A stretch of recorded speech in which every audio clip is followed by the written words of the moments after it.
ಒಕ್ಕಲಿಗ ಮಹಾಸಂಸ್ಥಾನ ಮಠದ ಪೀಠಾಧ್ಯಕ್ಷರಾಗಿದ್ದಂತ ಪರಮ ಪೂಜ್ಯ ಶ್ರೀ ಶ್ರೀ ಶ್ರೀ ಕುಮಾರ ಚಂದ್ರಶೇಖರನಾಥ ಮಹಾಸ್ವಾಮೀಜಿಗಳವರು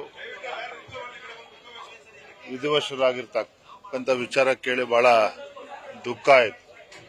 ನಮಗೆಲ್ಲ ಗೊತ್ತಿದೆ, ಇವತ್ತು ಪರಮ ಪೂಜ್ಯರು ಈ ಮಠವನ್ನ ಸ್ಥಾಪನೆ ಮಾಡಿ ಆಧ್ಯಾತ್ಮಿಕ ಕ್ಷೇತ್ರಕ್ಕೆ, ಶಿಕ್ಷಣ ಕ್ಷೇತ್ರಕ್ಕೆ ಅವರದೇ ಆದಂತ ಒಂದು ಅಪಾರವಾಗಿರ್ತಕ್ಕಂಥ ಕೊಡುಗೆಯನ್ನು ನೀಡಿದ್ದಾರೆ.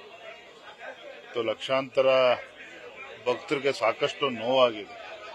ನಾನು ದರ್ಶನ ಪಡೆದುಕೊಂಡು ಇವತ್ತೇನು ಅವರ ಅಗಲಿಕೆಯ ನೋವನ್ನ ಭರಿಸ್ತಕ್ಕಂಥ ಶಕ್ತಿ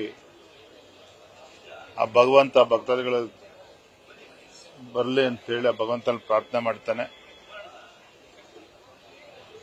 ಬಹಳ ಶ್ರಮವನ್ನು ಹಾಕಿರ್ತಕ್ಕಂಥ ಸ್ವಾಮೀಜಿಯವರು ಮತ್ತೆ ಹಿಂದುತ್ವದ ಬಗ್ಗೆನೂ ಕೂಡ ಒಂದು ಅಪಾರವಾಗಿರ್ತಕ್ಕಂಥ ಒಂದು ಪ್ರತಿಪಾದನೆ ಮಾಡಿರ್ತಕ್ಕಂಥ ಮಹಾಸ್ವಾಮೀಜಿಗಳವರು.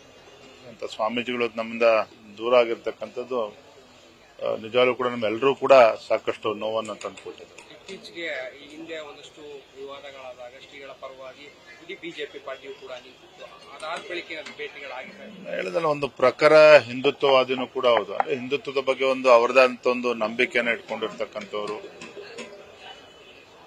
ದಿಟ್ಟ ಮತ್ತು ನೇರ ನುಡಿಗೆ ಹೆಸರಾಗಿರ್ತಕ್ಕಂಥವ್ರು ಚಂದ್ರಶೇಖರನಾಥ ಮಹಾಸ್ವಾಮಿಗಳು. ಸಾಕಷ್ಟು ಬಹಳ ದೊಡ್ಡ ಸಂಖ್ಯೆಯಲ್ಲಿ ಭಕ್ತರು ಕೂಡ ಈ ಭಾಗದಲ್ಲಿರುವಂತದ್ದು. ಹಾಗಾಗಿ ಒಂದು ನಷ್ಟವನ್ನು ಭರಿಸ್ತಕ್ಕಂಥ ಶಕ್ತಿ ಭಗವಂತ ದಯಪಾಲಿಸಲಿ.